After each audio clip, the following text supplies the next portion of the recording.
Bonjour à tous, j'espère que vous allez tous super bien.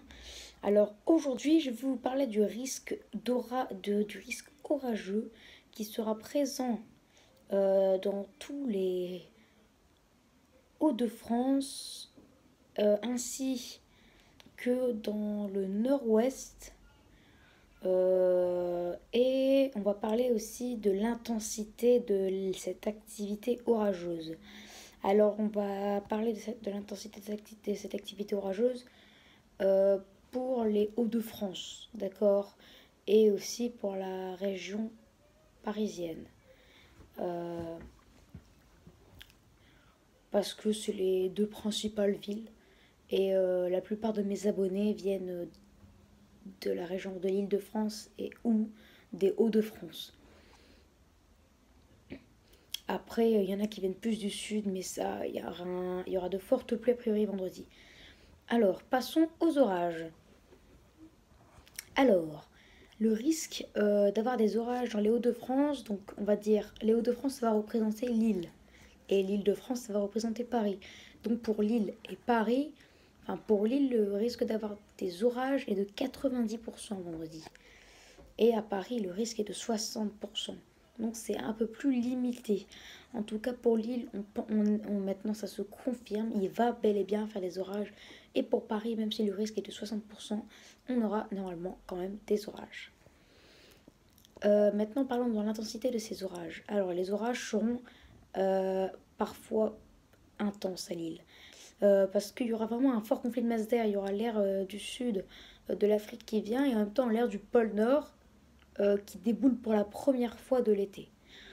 Voilà, donc ça va créer des gros conflits de masse d'air qui vont créer des gros orages avec un peut-être risque de grêle sur l'île. Ce sera à affiner. Pour Paris, ce sera plus des orages isolés ou parfois quelques orages marqués.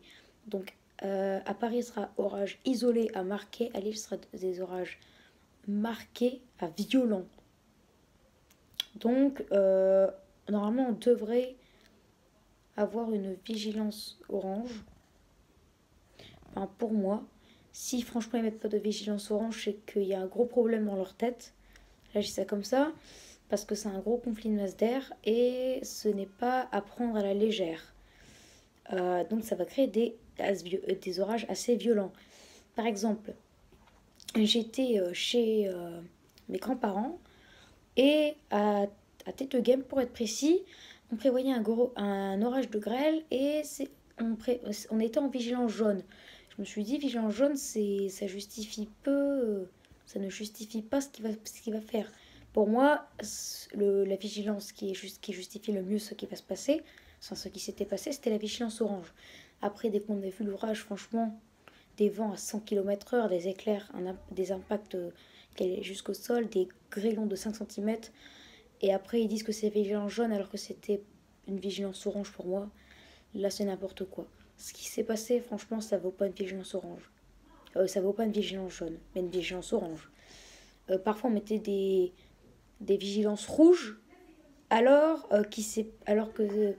que il s'était passé dans ces endroits-là exactement ce qui s'était passé à Téteghem, alors qu'on a mis une vigilance jaune.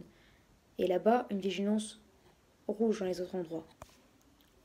Donc je trouve que c'est un peu du n'importe quoi. Mais bon, normalement, une alerte orange devrait être émise.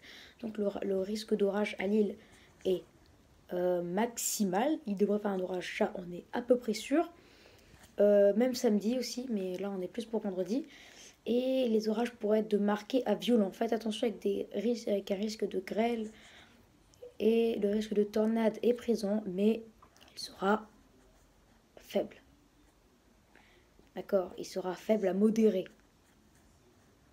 Plutôt faible. Donc j'espère pas qu'il y en aura une, mais normalement il n'y en aura pas. Voilà, et sur Paris, des orages isolés à marquer. Voilà. Donc des orages qui pourraient être assez forts parfois en Île-de-France. Et le risque est assez bien. Normalement, il devrait avoir des orages. Voilà. Merci d'avoir écouté cette vidéo. N'hésitez pas à vous abonner à la chaîne pour les nouveaux cours et toutes mes prochaines vidéos. D'ailleurs, tous les abonnés qui se sont abonnés hier et avant-hier et les prochains abonnés sont les bienvenus. Je leur souhaite vraiment la bienvenue dans ma chaîne. Vous êtes tous les bienvenus. Et n'hésitez pas à liker si vous aimez cette vidéo. Et n'hésitez pas à partager la vidéo, c'est la première fois que je le dis, mais partagez-la.